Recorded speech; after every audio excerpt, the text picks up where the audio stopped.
Elvis યાદવને ઝેરવાળા કેસમાં મોટી રાહત મળી। નોઈડા કોર્ટમાંથી મળ્યા જામીન। સાપના ઝેરવાળા કેસમાં ફસાયેલો યુટ્યુબર એલ્વિસ યાદવને રાહત મળી છે। એલ્વિસ યાદવે શુક્રવારે ગૌતમ બુદ્ધ નગર જિલ્લા કોર્ટમાંથી જામીન મળ્યા છે। કોર્ટે 50,000 રૂપિયા બે જામીન રકમ પણ રાહત આપી છે। એલ્વિસ યાદવના વકીલ દીપક ભાટીએ આ વાતની પુષ્ટિ કરી છે।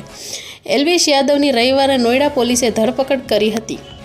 પહેલા કોર્ટમાં વકીલોની હડતાળ અને પછી પોલીસ દ્વારા કલમ વધારવામાં આવતા એલ્વિસની જામીન અરજી પણ ગુરુવારે સુનાવણી થઈ શકી ન હતી। કોર્ટે સુનાવણી માટે શુક્રવારની તિથિ નિર્ધારિત કરી હતી, ત્યારે આજે બંને પક્ષોને સાંભળ્યા બાદ કોર્ટે એલ્વિસની જામીન અરજી મંજૂર કરી લીધી છે।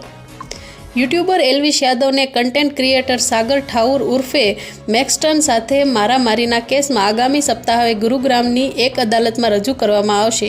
ગુરુગ્રામ પોલીસ એલ્વિસના રિમાન્ડની માંગ કરશે। પોલીસના જણાવ્યા મુજબ ગુરુગ્રામની પ્રથમ શ્રેણીના ન્યાયિક મેજિસ્ટ્રેટ હર્ષે કુમારની કોર્ટે પોલીસ દ્વારા દાખલ એલ્વિસના પ્રોડક્ટ વોરંટના આવેદન પર 27 માર્ચે તેણે રજૂ કરવાની તારીખ નક્કી કરી છે।